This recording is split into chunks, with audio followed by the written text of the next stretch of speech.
Isn't a backup plan for most places. It used to be, in a pre-globalized world where we had to be a lot more self-sufficient, that in agriculture, fertilizer came from what was on hand, and so we co-located animal and plant agriculture in order to access the manure. But with globalization, we've all focused on specializing. And so we now grow our cash crops in places with the perfect weather and the perfect soil, and anything else gets moved further and further away.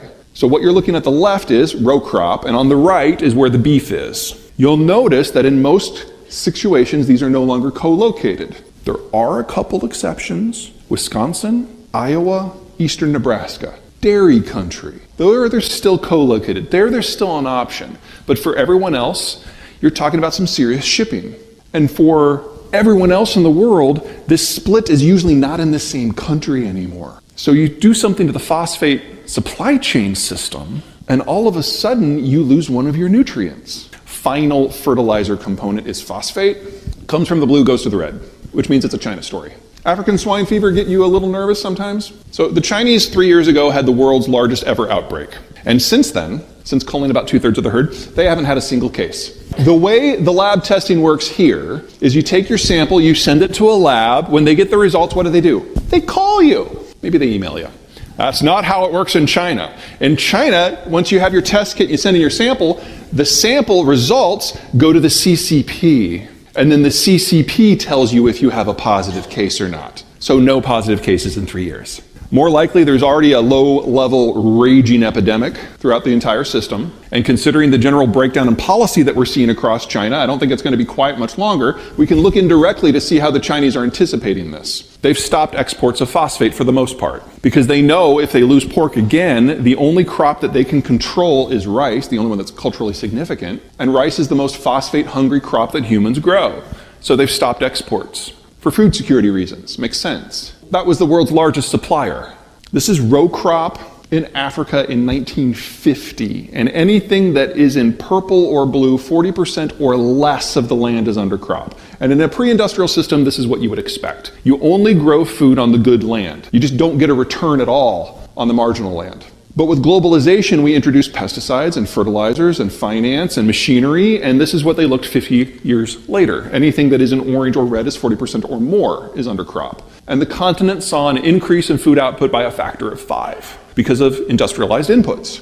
Now do that in reverse, because that's where we're heading starting later this year.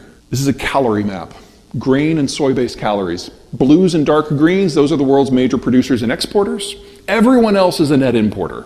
And in a world where the fertilizer supply chain system breaks down, these are the countries looking at least a 40% reduction in their ability to grow the crop in the first place. This is a multi-continental famine. Now, for those of you in ag, which is all of you, you're going to try to feed the world because our supply chain system, for the most part, is not interrupted. You're going to fail, and you're going to feel bad about it because we're talking, this is a billion people starving to death. But then you're going to look at your bank accounts, and you're probably going to get over it real fast. So here are our 3 main nutrients: nitrogen, phosphate, potash. The big number on the left is the percent that we import. And you'll notice that for nitrogen and phosphate, we're largely self-sufficient. Now down at the bottom there, potash, that's our weak point. We import most of our potash. But most of it comes from Canada. So, they are good for something. This little chunk, these little slivers, that's the only part that is coming from the conflict zone.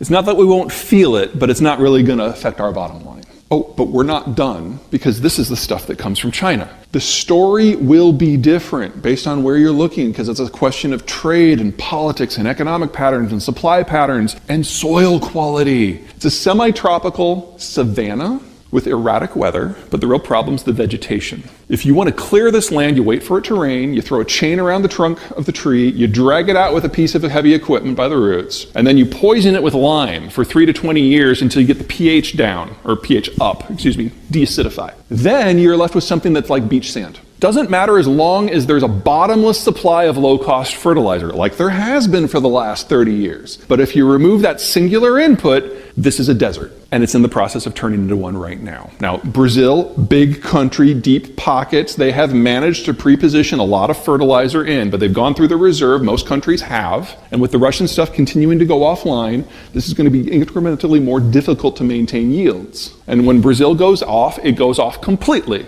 because without the fertilizer, there is no story. because there is no soil nutrients. One final crop, wheat is about to get super sexy. Now, wheat is normally a weed, and that's why most people don't like talking about it. Wheat farmers have been incredibly unloved for decades because just as dairy and beef have been separated from row crops, wheat has been pushed to the side. It's drought tolerant, it's cold tolerant, it's heat tolerant, it's flood tolerant. You grow it only in places where you cannot grow anything else. Even the Ukrainians are moving away from it because they have limited export options. And so the green here is row crop. The brown is wheat row crop specifically. And you'll notice it's not on the good land as a rule. Sorry, Kansas. But we can only grow it in those zones with industrial level inputs. Marginal land with industrial level inputs can grow wheat. Marginal land without those inputs cannot. And this pattern has happened the world over. About the only place that they still grow wheat on the good land, France, because croissants, and India and Pakistan for food security issues. That's it. Everyone else, it's on the edges. You break down the industrial input system, most of the brown goes away. Now again, in the United States and North America, I am not concerned because we produce what we need locally for those inputs. But for everyone else, wheat is the product that is going to suffer the greatest production declines, which means that wheat is the product that is most likely to experience the greatest price increases because it remains humanity's #1 source of calories. You can have wheat or you can die.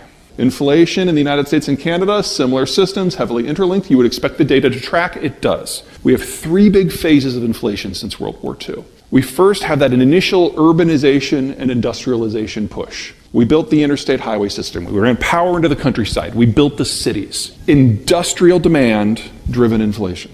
Then the baby boomers came of age. They bought their homes, they raised their kids. Consumer demand-driven inflation.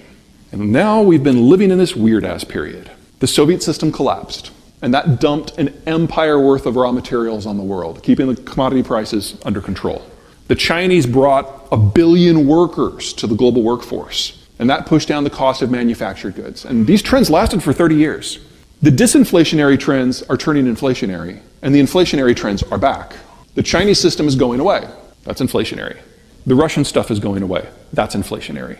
We need to double the size of the industrial plant to make up for the loss of Germany and China. Wildly inflationary. And while the baby boomers may be retiring, their kids, the millennials, are now in their prime for consumption. We're looking at 9 to 15% inflation a year for at least the next 5. We need to double the size of the industrial plant. We need to fully integrate Mexico. Mexico is a food importer. They're your #1 consumer. We are talking about the greatest growth story in Canadian, Mexican, and American history as we build out that industrial plant. And when we are done, not only will inflation go down, we will have a supply chain system that is domestic, that employs locals, that is cleaner, that uses less energy, and where the end product is produced where we live. This is the greatest economic story of our country's history. Or we could choose to not do it, and 5 years from now, not only do we not have stuff because China and Germany are gone, but we still have the inflation.